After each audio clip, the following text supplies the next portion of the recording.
हो गया लाइव।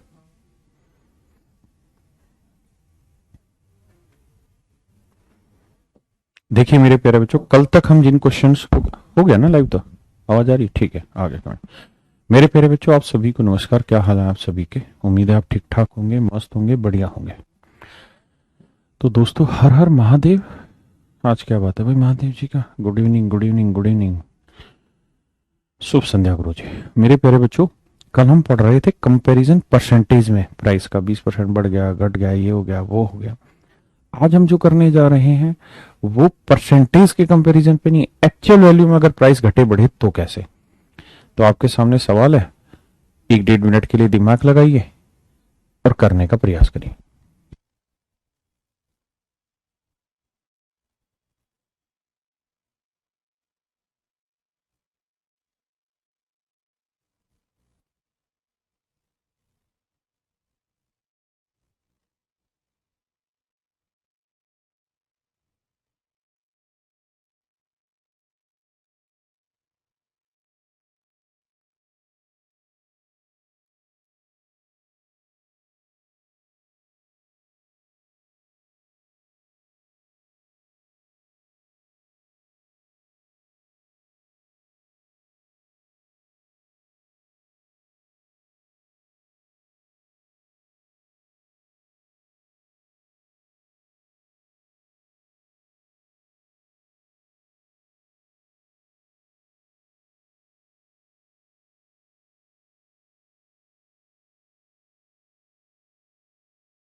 देखिए मेरे प्यारे बच्चों, यहां दिमाग वो वाला मत दौड़ा देना, परसेंटेज वाला ना।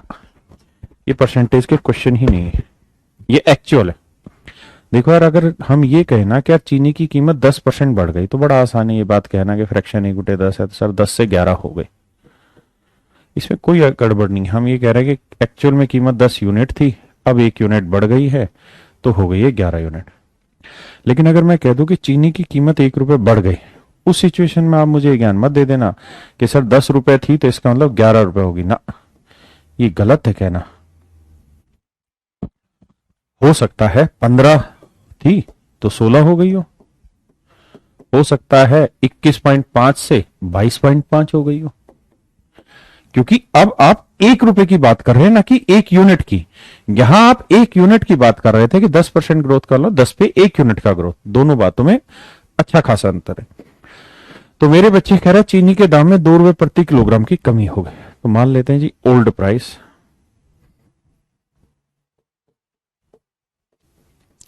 तो मान लेते हैं जी x रुपीज पर किलोग्राम,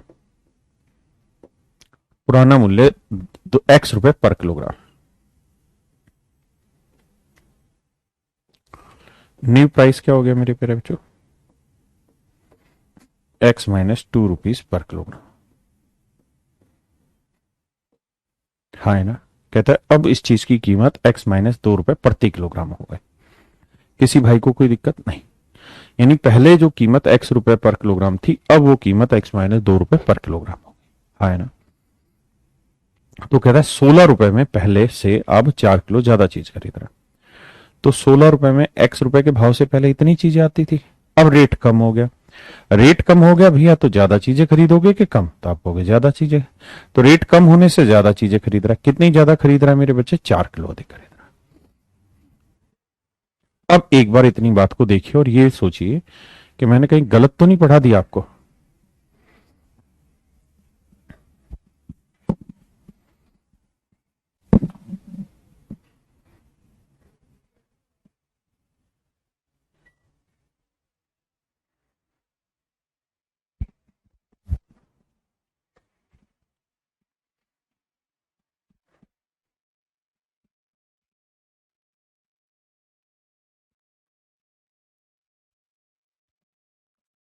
ठीक है मेरे बच्चों,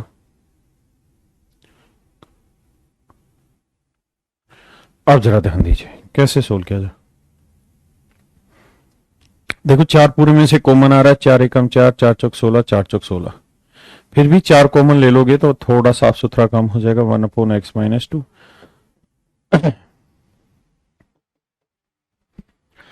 तो एलसीएम लोगे मेरे बच्चे, तो यहां नीचे आएगा x × (x - 2)। और यहां ध्यान दोगे तो यहां आएगा x और यहां आएगा -(x - 2)। तो -x+2 हो जाएगा = 1। इससे घटा 4 दूनी 8, क्रॉस मल्टीप्लाई करोगे तो x × (x - 2) बराबर आएगा 8।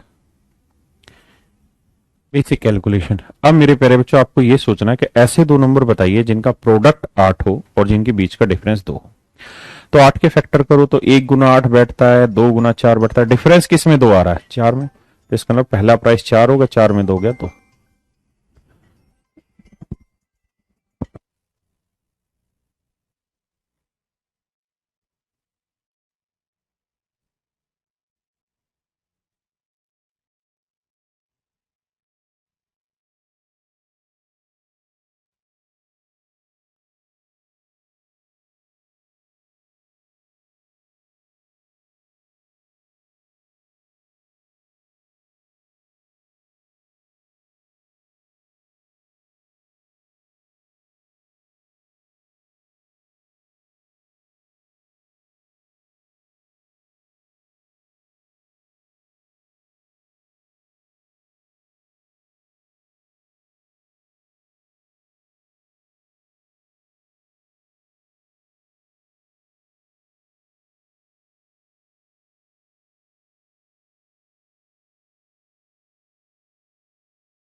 देखिए मेरे प्यारे बच्चों, आपको इस बात को भी समझना होगा कि आप चाहें तो इस सवाल को ऑप्शन से भी उड़ा सकते हैं।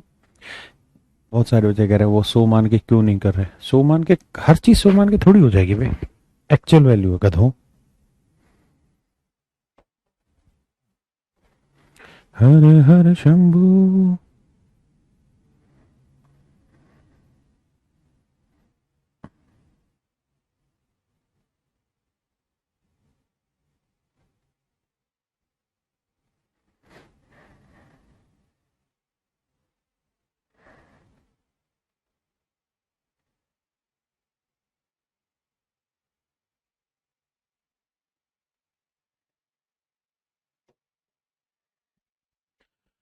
देखिए मेरे प्यारे बच्चों, मैं स्टूडेंट होता इसे ऑप्शन से उठाता। थोड़ा छोटी छोटी बातों का ध्यान देना है आपने और कुछ नहीं। मान लीजिए ये ऑप्शन सही होता है, ये तो सही है ही, लेकिन मैं 12 ले लेता हूं। तो 12 में से 2 गया मेरे बच्चे, कितना आता? 14। तो आप इस बात को समझ रहे हैं कि यार इस वाली वैल्यू में से ना ये वाली वैल्यू घटा के क्या आना चाहिए? 4। तो बड़ी सीधी सी बात है कि ये वैल्यू एटलीस्ट 4 से बड़ी तो होनी ही चाहिए, है ना? क्योंकि 4 से छोटी किसी वैल्यू में से कोई वैल्यू घटा के तो 4 आएगा नहीं। मतलब आतामाजी सटकिल वाला दिमाग लगाना है कि ये वैल्यू जितनी होगी उससे ये वाली वैल्यू 4 से तो बड़ी होनी चाहिए, तभी तो डिफरेंस 4 आएगा। लेकिन अगर मैं 12 ले लूं तो 12 में 2 गया 10, 16 को 10 से भाग दूंगा तो क्या 4 से बड़ी वैल्यू आ रही है? आप कहोगे ना ना ना, नहीं आ रही सर, गलत। थोड़ा थोड़ा दिमाग लगाओ बस। 9 पे आते हैं, हो सकता है 9 सही हो। तो 9 में से 2 गया 7, 16 को 7 से भाग देंगे तो क्या 4 से बड़ा उत्तर आ सकता है? आप लोग कैसी बात कर रहे हो? नहीं आ रहा सर, गलत। 7 लेंगे, 7 में से 2 गया 5, 5 3 15, यानी लगभग 3 पॉइंट, जबकि हमें उत्तर 4 से तो बड़ा ही चाहिए, तभी तो इसमें से ये घटा के 4 बचेगा, तो ये गलत है। A option is your right answer, है ना। How to overcome stress? Just start thinking positive and start running and thinking while running। करिए मेरे बच्चे।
करिए मेरे बच्चे।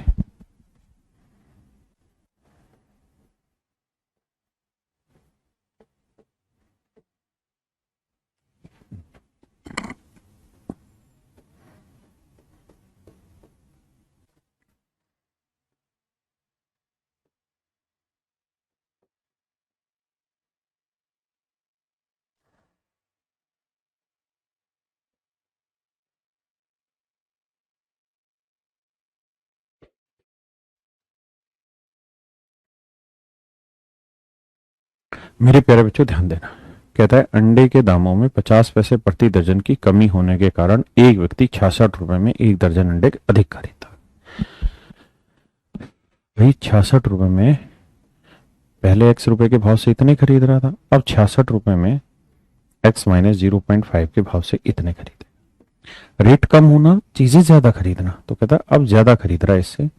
कितने दर्जन जी? एक दर्जन। अब ध्यान देना कि प्राइस भी यहाँ डजन का ही है, सिंगल का प्राइस नहीं है, एक दर्जन की ही बात हो रही है। तो अंडों का प्रति दर्जन वास्तविक मूल्य ज्ञात करें। अब जरा मेरी बात को ध्यान से सुनिएगा,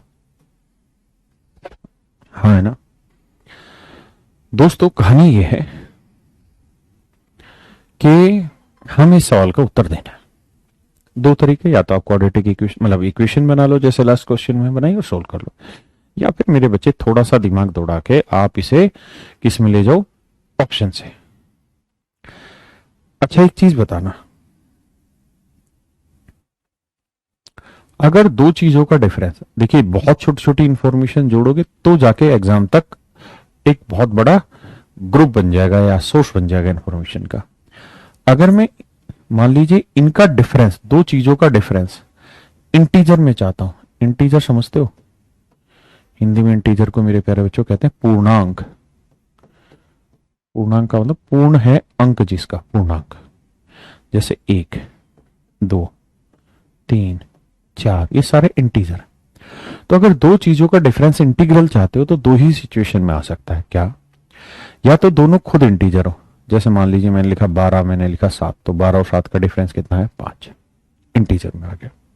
या ऐसे हो कि सर 12.8 7.8, तो इंटीजर में आ सकता है। या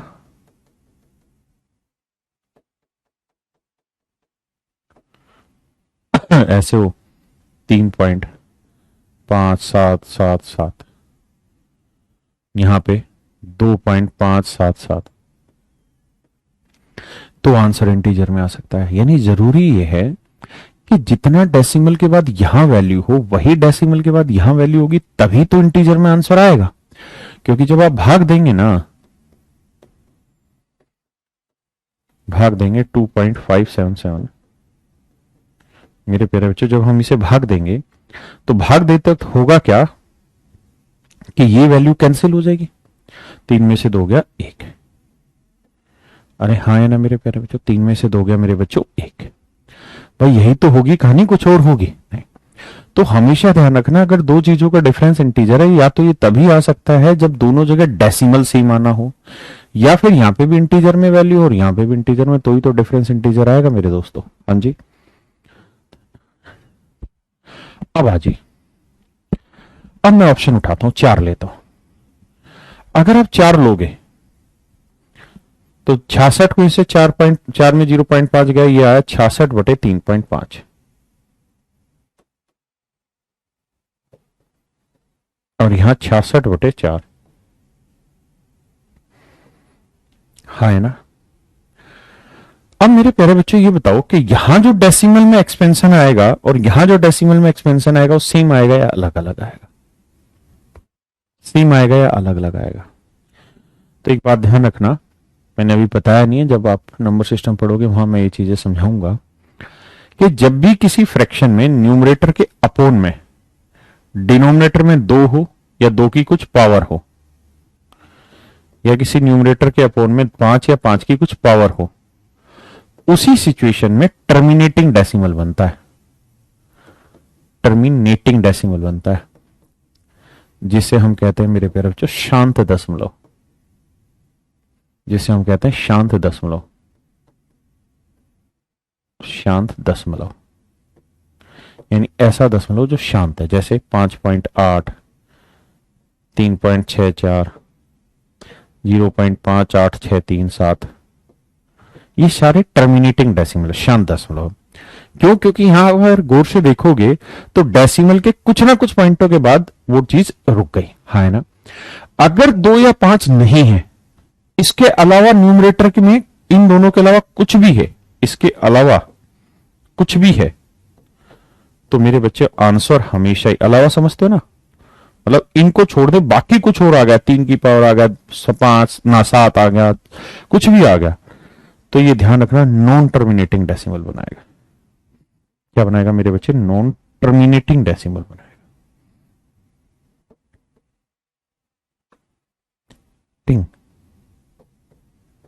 डेसिमल, नॉन टर्मिनेटिंग डेसिमल को मेरे प्यारे बच्चों कहते हैं अशांत दशमलव।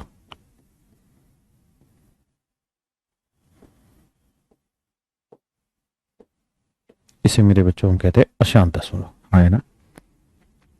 इसे मेरे प्यारे बच्चों हम कहते हैं अशांत दशमलव। अशांत दशमलव का मतलब जैसे ऐसे मैंने कहा कि 3.87777, मतलब चलते ही रहना, रुकना ही नहीं, शांति नहीं होना। है ना। कैसे ये कहानी, ये नंबर सिस्टम में पढ़ना, अभी इतना ध्यान नहीं, अभी तो इंफॉर्मेशन याद रखो। तो ये तो 2 की पावर बनेगा, इसका मतलब ये तो टर्मिनेटिंग डेसिमल देगा। और इसे आप देखोगे ध्यान से तो ये 5 7 35 यानी बटे में 7 आ रहा है, और अगर बटे में 7 आ रहा है ना तो ये नॉन टर्मिनेटिंग आंसर देगा। और नॉन टर्मिनेटिंग में से टर्मिनेटिंग डेसिमल घटा के कभी भी 1 नहीं आएगा, बताया था ना। इंटीजर आंसर तभी आएगा जब दोनों ही सेम टाइप के डेसिमल हो। नॉन टर्मिनेटिंग हो तो इधर वाला भी नॉन टर्मिनेटिंग है तो उधर वाला भी टर्मिनेटिंग हो। हाँ है ना। या दोनों ही इंटीजर हो। जिनको समझ आएगा बहुत अच्छा, नहीं तो मेरे बच्चे भाग दे के सोल्व करके देख लीजिए।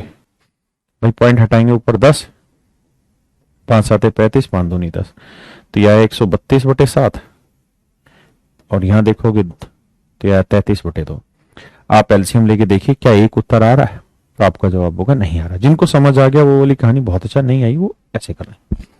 ये तो कट गया जी। 6 पे आते हैं।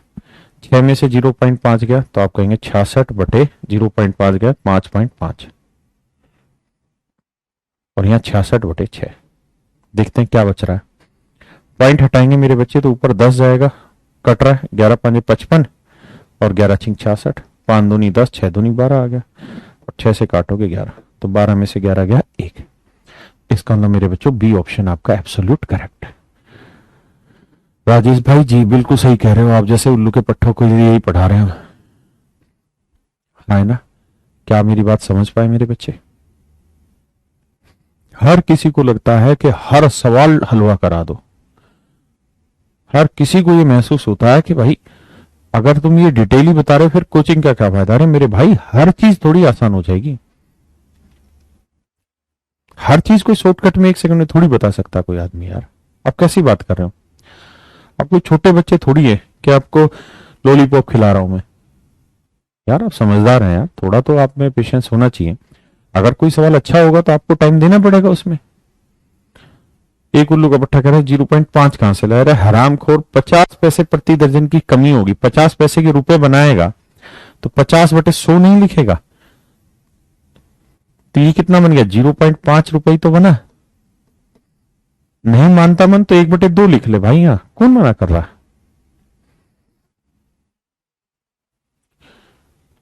परसेंटेज के लिए बुक, एक अरिथमेटिक की मेरी बुक आती है उससे पढ़ लीजिए। अरिथमेटिक की बुक उसका 7300।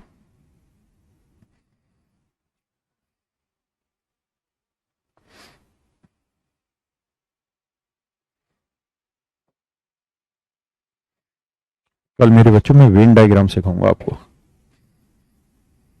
ठीक है? कल थोड़ी बड़ी क्लास लेंगे लेकिन प्रॉपर वेन डायग्राम सीखेंगे। एक बार मेरे बच्चों ये बताना, ये सवाल मैंने करा दिया कि नहीं कराया?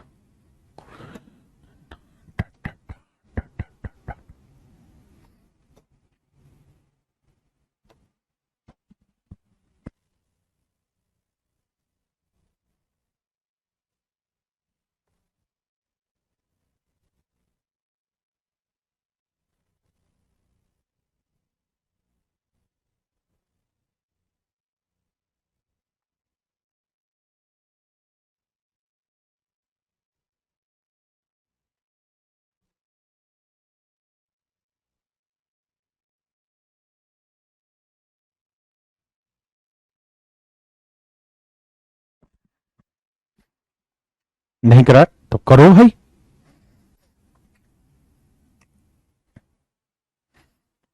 तान्या कह रही करा दिया। कोई नहीं, करा दिया तो भी ठीक, नहीं कराया तो भी ठीक। करो, स्टार्ट।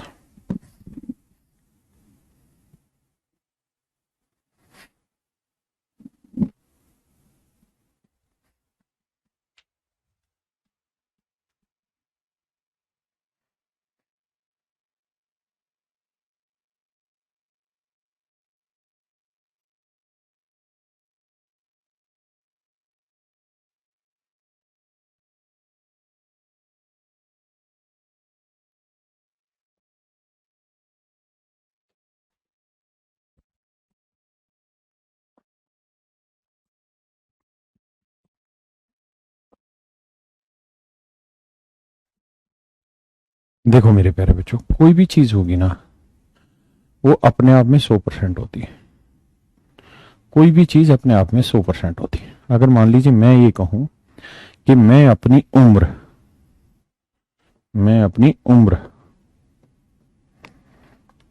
30% बढ़ाना चाहता हूं, तो बताओ मेरी उम्र कितनी हो गई? तो आप कहेंगे कि सर कोई भी चीज अपने आप में 100% तो होती ही है।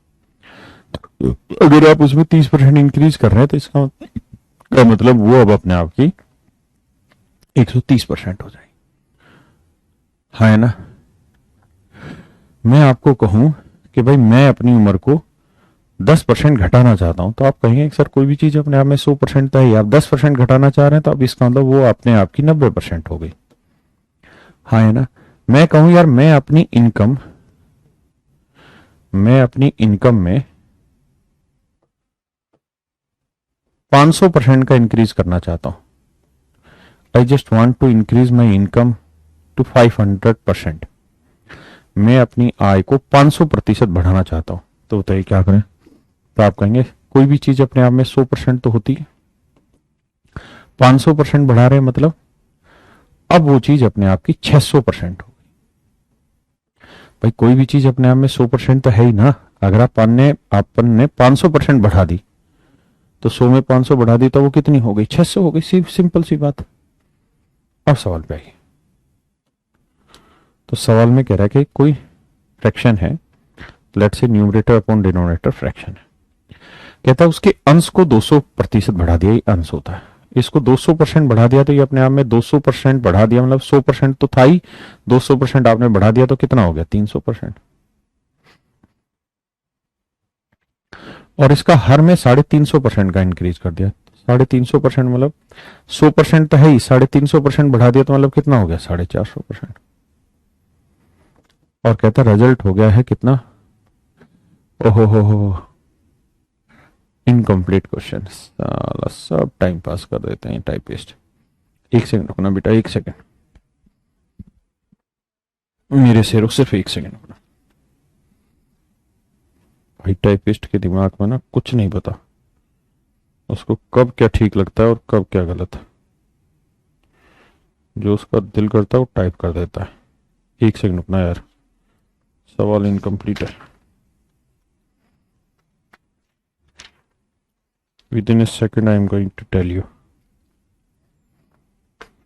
तो कहता है भिन्न 5/12 आता है in missing. The resultant fraction is 5/12। माफ करिए, सवाल इनकम्प्लीट था। अब करिए, माफ करिएगा।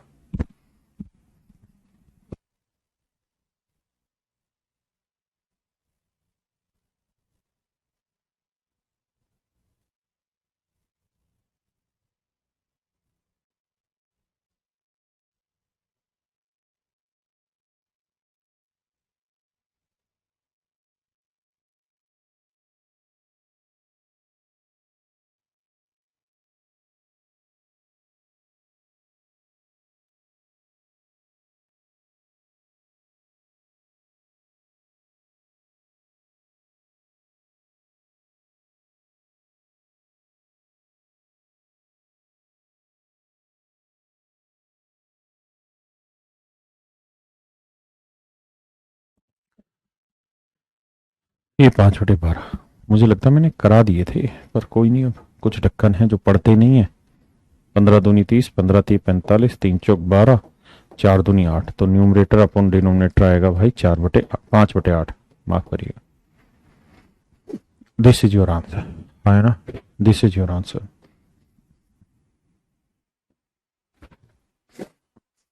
करिए जल्दी से।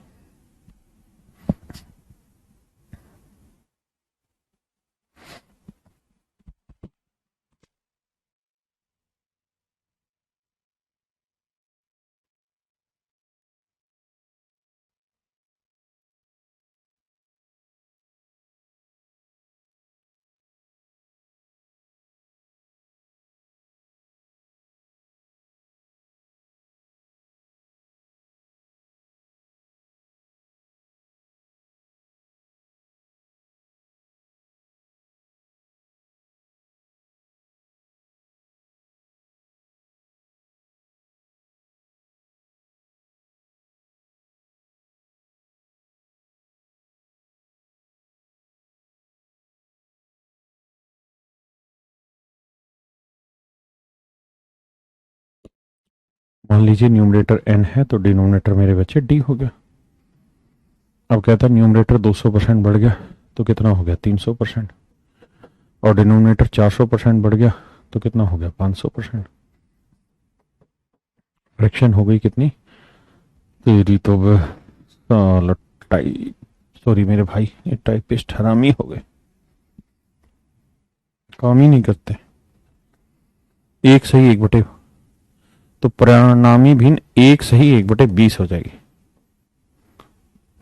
Fraction is 1:1/20। सॉरी, ये मिक्स फ्रैक्शन इनसे बनती नहीं होगी इसलिए लिखी नहीं होगी। तो 20 एकम 20 और 21/20 है।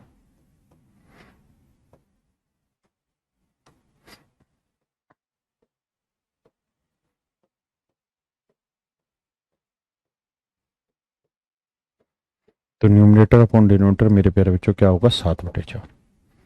ये मेरी फ्रैक्शन के आंसर हो गए, हाँ है ना, 1 सही 3/4। हाँ जी, कल हम वेन डायग्राम पढ़ेंगे बढ़िया से।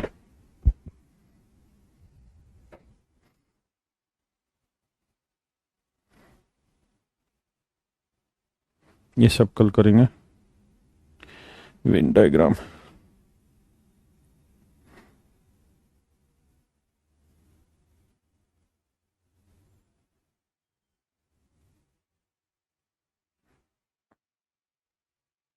Please have a look on that part. कल मेरे प्यारे बच्चों वेन डायग्राम पढ़ेंगे, बेहतरीन टॉपिक है, करिए।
देखो मेरे प्यारे बच्चों,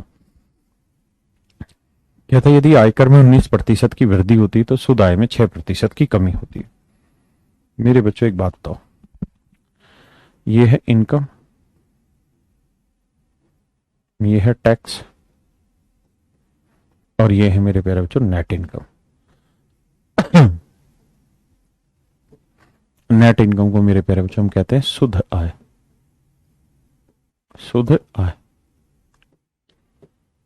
नेट इनकम को मेरे प्यारे बच्चों हम कहते हैं शुद्ध आय, हाँ है ना। नेट इनकम को मेरे बच्चे कहते हैं शुद्ध आय, हाँ है ना। अब एक बात बताइए यार, अगर मान लीजिए मेरी इनकम 100 रुपए और मैं उस पर 20 रुपए टैक्स पे कर रहा हूं, तो मेरी नेट इनकम कितनी होगी, 80। आप कहेंगे बिल्कुल सही बात है।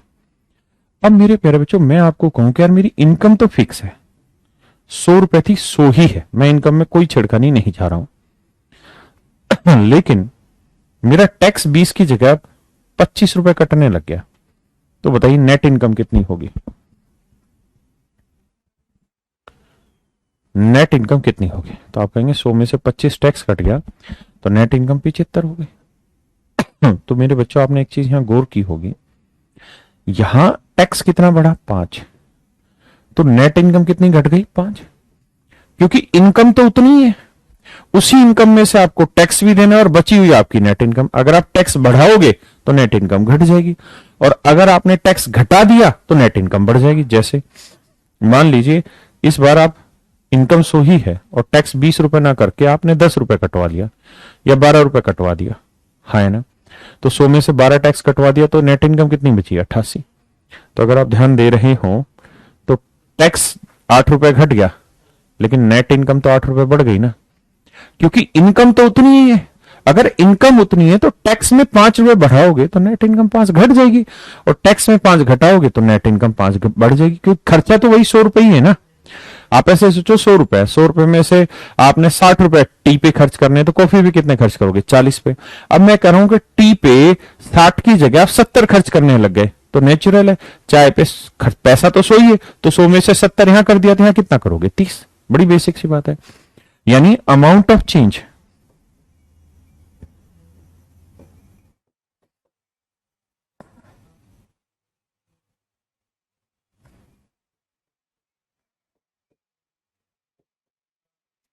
टैक्स और अमाउंट ऑफ चेंज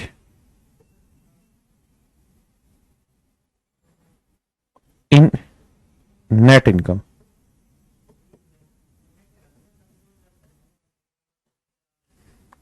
ये दोनों सेम रहेंगे।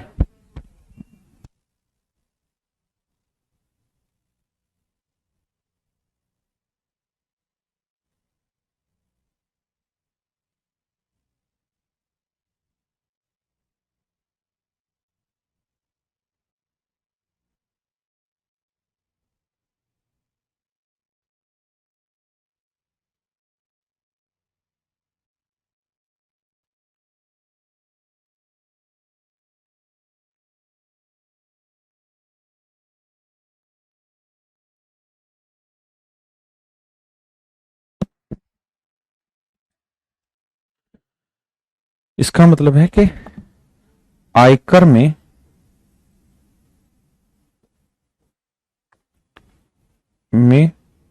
परिवर्तन की मात्रा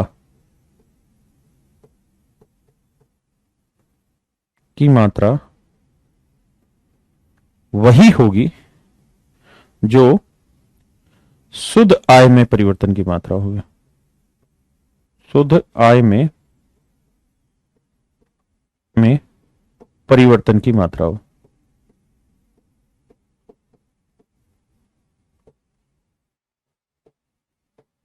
मात्रा होगी। मेरे प्यारे बच्चों, आयकर में परिवर्तन की मात्रा वही होगी जो शुद्ध आय में परिवर्तन की मात्रा होगी, यानी दोनों में अमाउंट ऑफ चेंज सेम होगा। यहां जितना चेंज होगा उतना ही चेंज सेम यहां होगा। मैं ये नहीं कह रहा हूं कि परसेंटेज चेंज होगा, नहीं भाई। यहां 5 रुपए आयकर में बढ़ गए, 5 रुपए आयकर में बढ़ा दिए, कितने कर पे? 20 रुपए पे। तो 100 पे कितना? तो आप निकालेंगे 5 20, 25% इनकम टैक्स बढ़ गया। लेकिन नेट इनकम तो 5 घटी कितने पे? 80 पे। तो 100 पे कितना? 16। और 1/16 होगा 4, 6 सही, 1/4%। तो आपने देखा मेरे प्यारे बच्चों क्या कि टैक्स में चेंज ऑफ परसेंटेज चेंज और नेट इनकम में परसेंटेज चेंज मेरे बच्चे सेम नहीं है। मैं परसेंटेज चेंज की बात नहीं कर रहा हूं, मैं कह रहा हूं amount of change in tax और amount of change in net income दोनों आपस में बराबर होगा, ना कि परसेंटेज चेंज। यहां 20 टैक्स लग रहा था तो इसके ऊपर मतलब चेंज कैलकुलेट होगा, और यहां 80 रुपए नेट इनकम थी तो उसके ऊपर वो चेंज कैलकुलेट होगा। तो परसेंटेज चेंज डिफरेंट आएगा, बट एक्चुअल जो चेंज है अमाउंट का, वो दोनों ही जगह पे हमेशा क्या रहेगा? सेम रहेगा। अगर ये बात आपको आ गई है समझ में, तो अब इस सवाल को करिए आप, प्लीज करिए।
देखिए यार, टैक्स में कहता है 19% का इंक्रीज हो गया,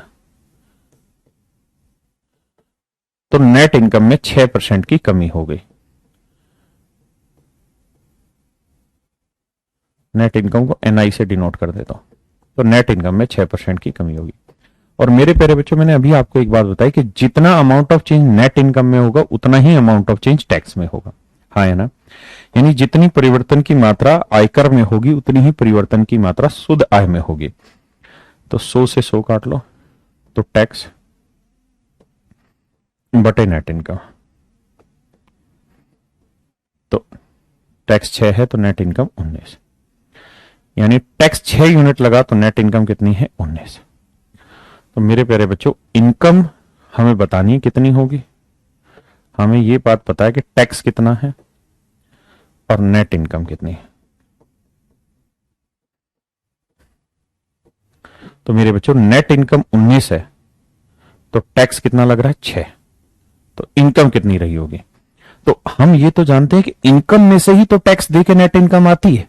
भाई इनकम में से, अगर इनकम में से टैक्स हटा दे तो ही तो नेट इनकम आती है। तो इनकम कितनी रही होगी 25, 1906 25। तो टैक्स कितना परसेंट बना, तो 6 रुपए टैक्स लगा कितने पे 25 पे, तो 100 पे कितना, तो 1/25 4%, तो 6/25 भाई 1/25 4 6 चौक 24%। तो रेट ऑफ टैक्स हो गया मेरे बच्चे 24%।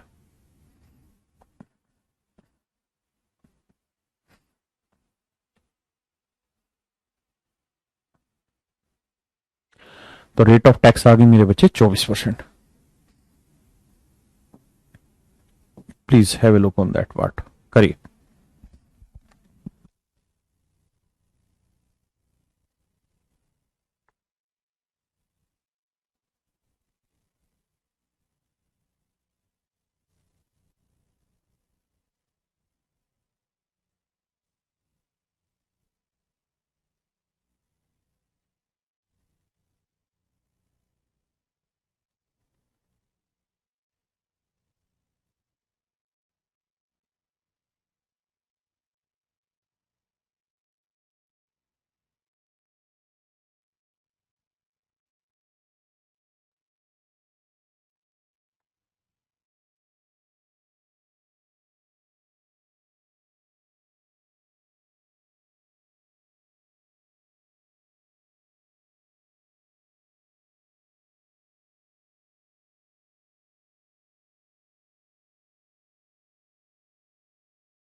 देखिए मेरे प्यारे बच्चों, कहता है टैक्स में 17% का इंक्रीज हो गया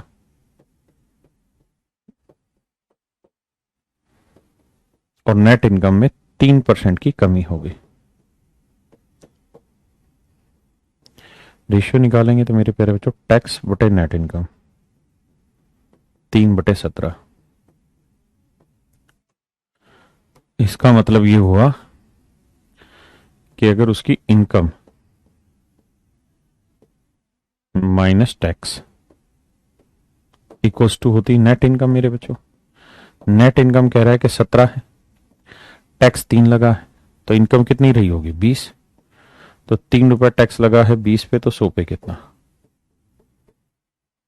तो रेट ऑफ इनकम टैक्स आएगा 15%।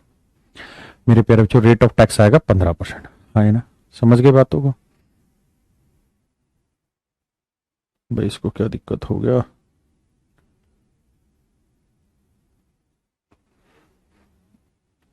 अभी क्वेश्चन आगे लगवा रहा हूं बेटा, रुक जाओ।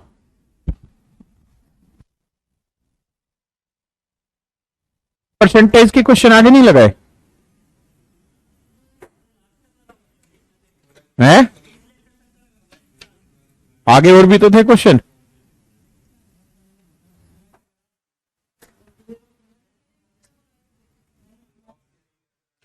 तुम कर क्या रहे हो? एक आधी पीएनजी गायब रहती तुम्हारे पास।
मैंने तुझे कहा था कि वो उस वाली बुक की सारी पीएनजी मेरे को बना के दे दो।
करिए मेरे प्यारे बच्चों,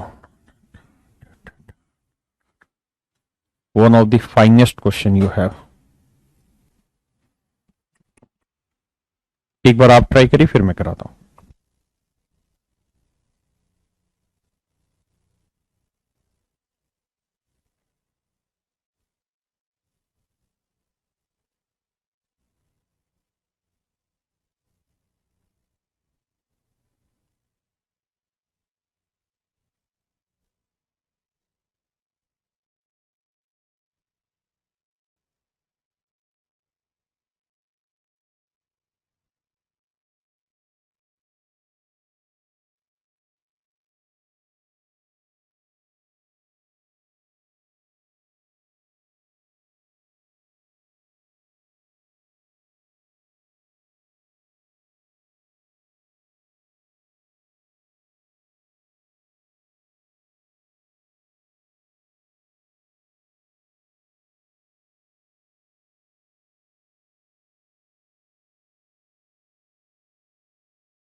देखिए मेरे प्यारे बच्चों, बहुत ही जबरदस्त सवाल है। रौनक भाई क्या चित्रकारी कर रहा है।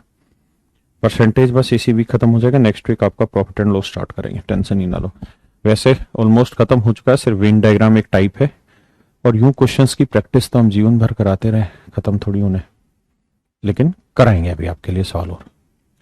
कहता है एक परिवार में 25 किलोग्राम चावल और 9 किलो गेहूं, और 25 किलो चावल और 9 किलो गेहूं की खपत करने में 350 रुपए का खर्चा लगता है। देखना मेरे बच्चे, बहुत ध्यान से मेरी बातों को। मैं कह रहा हूं कि एक परिवार को 25 किलो चावल और 9 किलो गेहूं, दो चीजें, एक राइस है और एक मेरे प्यारे बच्चों व्हीट है। चावल है, गेहूं, 25 किलोग्राम चावल है और 9 किलोग्राम गेहूं है ना। 25 किलोग्राम चावल और 9 किलोग्राम गेहूं, कहता है 350 रुपए का खर्चा आता है। मेरे प्यारे बच्चों, कितने का खर्चा बैठता है? 350 रुपए है ना।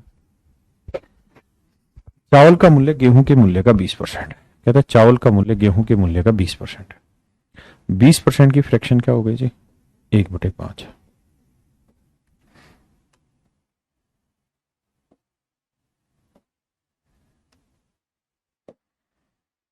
तो देखिए, ओल्ड प्राइस की अगर हम बात करें तो सवाल में कह रहा है कि भाई चावल की कीमत गेहूं की कीमत का 1/5 है, 20%, यानी गेहूं की कीमत अगर 5x है तो चावल की कीमत 1x यानी x हो गई। ऐसा ही कह रहा है मेरे प्यारे बच्चों? आप कहेंगे बिल्कुल सही कह रहा है सर। अब अगर आप इतनी बात समझ गए तो सवाल में कहा कि एक परिवार 25 किलो चावल और 9 किलो गेहूं की खपत करने में 350 रुपए खर्च करता है। चावल का मूल्य गेहूं का मूल्य का 20% है। बस यहीं तक लैंग्वेज पढ़ता है। तो मेरे बच्चे 25 किलो चावल x रुपए के भाव से कितने कहेंगे? 25x के। और 9 किलो गेहूं 5x के भाव से कितने कहेंगे? 45x के। जोड़ोगे तो 25 और 45, 4 2 6 70x आएगा। और टोटल कॉस्ट कितनी है मेरे बच्चों? 350 रुपए। तो x की वैल्यू मेरे प्यारे बच्चों कितनी आ गई? 5 रुपए। x की वैल्यू आ गई मेरे प्यारे बच्चों 5 रुपए। इसका मतलब चावल की कीमत है 5 रुपए पर किलोग्राम और गेहूं की कीमत है मेरे बच्चे 25 रुपए पर किलोग्राम।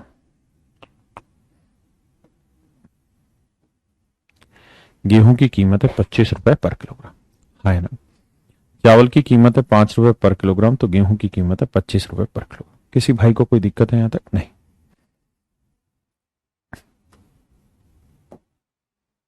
तो अब मैं इस डाटा को डिलीट करना स्टार्ट कर दूं। ये हमारे पास ओल्ड प्राइस एक्चुअल में निकल के आ गया। क्या कि सर गेहूं की कीमत है 25 रुपए पर किलोग्राम, चावल की कीमत है 5 रुपए पर किलोग्राम। अब कह रहा है कि यदि गेहूं का मूल्य 20% बढ़ जाए तो मेरे बच्चों एक बात बताइए, गेहूं की कीमत है कितनी? 25 रुपए पर किलोग्राम। 20% का मतलब 1/5, मतलब 5 रुपए पर किलोग्राम बढ़ जाए तो 25 में 5 बढ़ाओगे तो गेहूं की नई कीमत कितनी हो जाएगी? 30 रुपए पर किलोग्राम। हाँ है ना भाई, गेहूं की कीमत 5 रुपए पर किलोग्राम बढ़ गई ना, तो इसके बढ़ने से क्या हो गया उस पर चर्चा कर रहे, तो उसके बढ़ने से हो गया 30 रुपए पर किलोग्राम। अच्छा तो चावल की कीमत बढ़ी? आप कहेंगे ना सर, चावल की कीमत अभी भी उतनी ही है जितनी थी, यानी 5 रुपए पर किलोग्राम।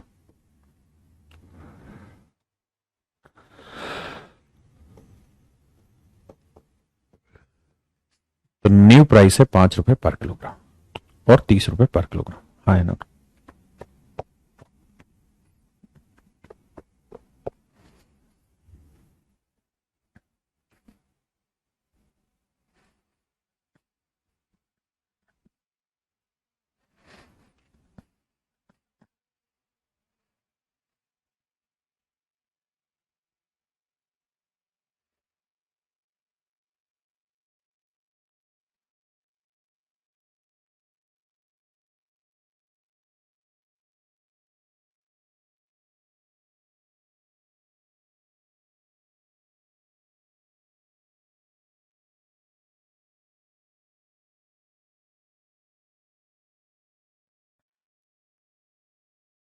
हाँ है ना मेरे बच्चे। अब आगे आते हैं। अब मेरे बच्चों ये बताओ, कह रहा कि जी परिवार का खर्चा आज भी उतना ही है। कहता है उसका नया खर्चा पूर्व के समान, यानी जितना खर्चा पहले था उतना ही आज है, और चावल का मूल्य स्थिर है। जितना चावल का मूल्य पहले था उतना ही चावल का मूल्य आज भी है। तो मेरे प्यारे बच्चों एक बात बताइए, खर्चा तो आज भी 350 ही रुपए हो रहा है, हाँ है ना। गेहूं की कीमत भी बढ़ गई, चावल की बढ़ी नहीं। तो मेरे बच्चे 9 किलो गेहूं 30 रुपए के भाव से कितने का होगा? 270 रुपए का। 9 किलो गेहूं 30 रुपए के भाव का मेरे बच्चे कितने का होगा? 270 रुपए का, हाँ है ना। तो 9 किलो गेहूं 30 रुपए के भाव से 270 रुपए का होगा।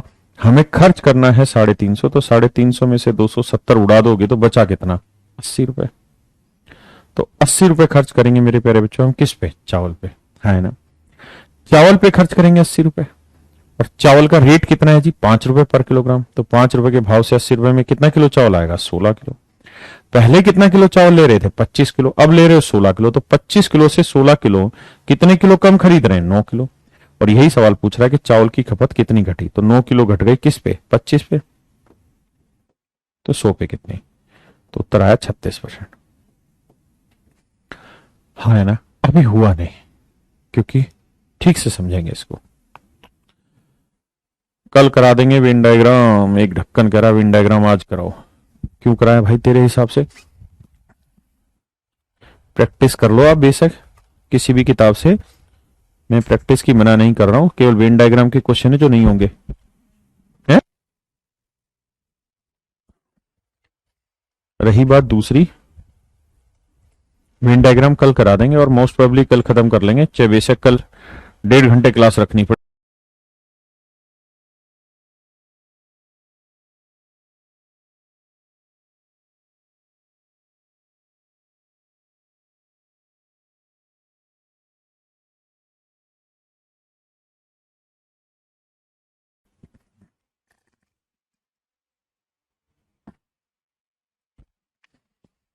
आइए मेरे बच्चे, अब आगे समझिए। एक चीज बताइए जो मैं अभी डिस्कस कर रहा था, कि अगर आपके पास मान लीजिए खर्च करने के लिए 100 रुपए, खर्च करने के लिए 100 रुपए, तो मेरे प्यारे बच्चों मुझे एक बात बताओ, अगर आप मान लीजिए दो चीजों पे खर्च कर रहे हैं, टी पे और कॉफी पे। टी पे मान लीजिए आप खर्च कर रहे हैं 60 रुपए, तो बाकी कॉफी पे 30 रुपए खर्च कर रहे हैं। अब मैं आपको कहने लगूं मेरे बेटे कि टी पे आप 60 की जगह 65 रुपए खर्च कर दो, तो आप कहोगे टी पे आपने कितना खर्चा बढ़ा दिया? 5 रुपए। तो बताइए कॉफी अब कितना खर्च कर रहे हैं? तो आपको वैसे ही समझना चाहिए कि टोटल इनकम तो सेम है, तो 100 में से 65, यहां तो यहां कितने? 35।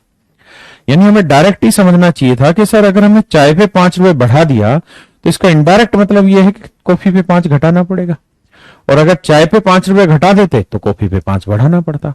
तो मेरे बच्चों अगर आप थोड़ा सा दिमाग लगाएं तो खर्चा तो दोनों ही सिचुएशन में 350 है, खर्चा तो बदला नहीं, है ना, खर्चा तो उतना ही है। अब आपने सिर्फ इतना दिमाग दौड़ाना है कि भैया गेहूं की कीमत कितनी है और चावल की कीमत कितनी है।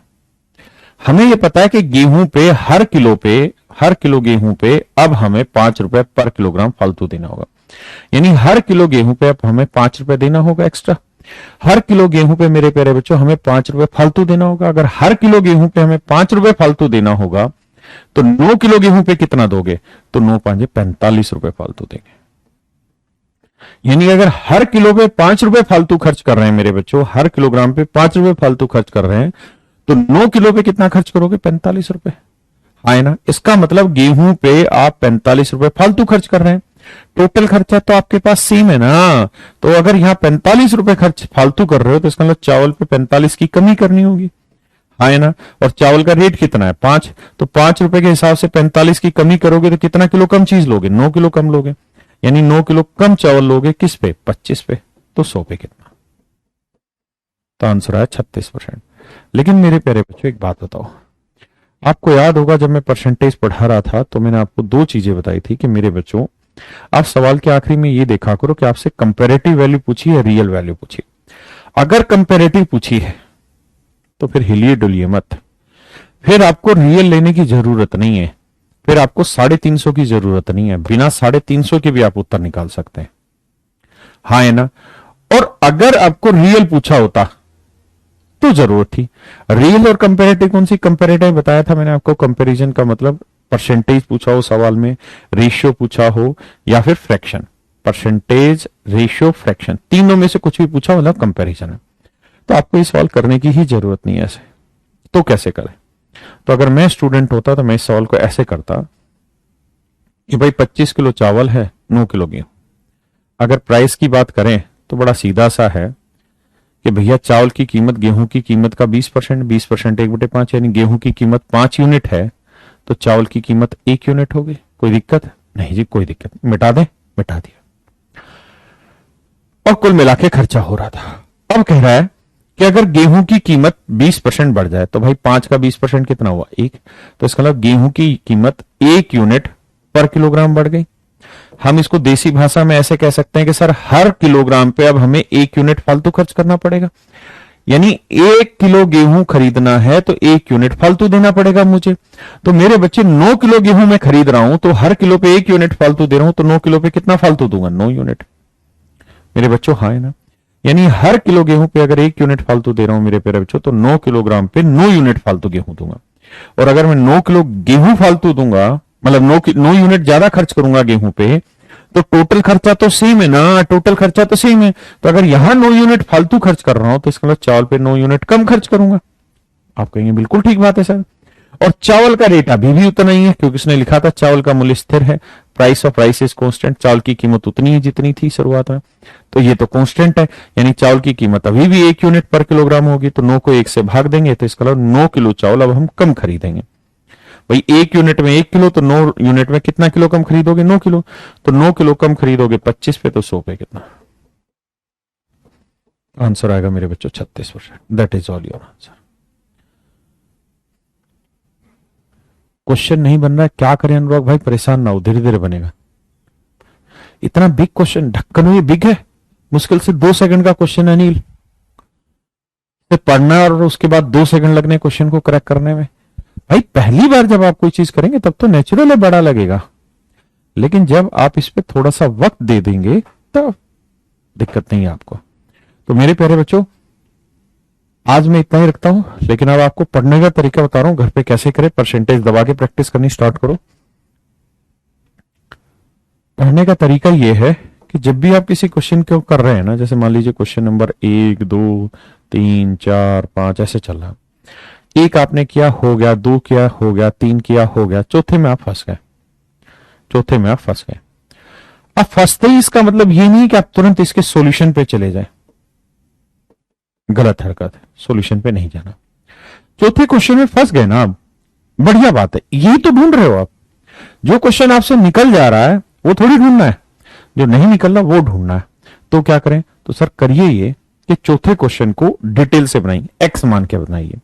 एक्स मान के भी नहीं आ रहा, कुछ और करिए, मतलब इसमें थोड़ा सा टाइम इन्वेस्ट करिए, कम से कम 4 से 5 मिनट, 10 मिनट भी आपको लगता है, खुद से करने की कोशिश करिए। जब आप आखिरी हथियार डाल दें कि कुछ हो ही नहीं रहा सर, माथा खराब हो गया, तब जाइए आप सॉल्यूशन पे। है ना? धीरे धीरे ऐसी हैबिट डालोगे तो चीजें होंगी। आप चाहे एक दिन में परिवर्तन हो जाए, नहीं होता। पहले दिन में चीजें हो जाएंगी, नहीं होगा। मैं बहुत अच्छा पढ़ाता हूं, बिल्कुल गलत बात है। आप बहुत अच्छा पढ़ेंगे तो सिलेक्शन होगा।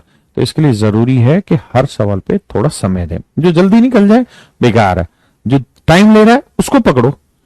एक तरीके से होगा दूसरे से ढूंढो, दूसरे से होगा तीसरे से पकड़ो, जो जो मन में विचार है अप्लाई करो। आए ना? फिर जाके उसके कहीं सॉल्यूशन पे आओगे आप। ठीक है? संभव हो सके तो अगर कोई आपका यार दोस्त है तो उसके साथ उस क्वेश्चन को डिस्कस कर लो, उसको समझाने में बिजी हो जाओ। ये बहुत सारे तरीके हैं, तो हम धीरे धीरे करेंगे। कल की क्लास थोड़ी लंबी लेंगे वेन डायग्राम पे, आज के लिए इतना ही रखते हैं। वेन डायग्राम के बाद आपकी चीजें खत्म हो जाएंगी। वीट कांस्टेंट क्यों? वीट कांस्टेंट कहां? ढक्कन। वीट कांस्टेंट थोड़ी रखा, वीट तो बढ़ाया है ना। राइस कांस्टेंट है, राइस उसने लिखा है, राइस कांस्टेंट है, मतलब जितना राइस का प्राइस 1 यूनिट पर किलोग्राम पहले था उतना ही अभी भी है। राइस कांस्टेंट है यार। चलिए मेरे प्यारे बच्चों, आज के लिए इतना ही। Thank you very much. Have a nice day to everyone.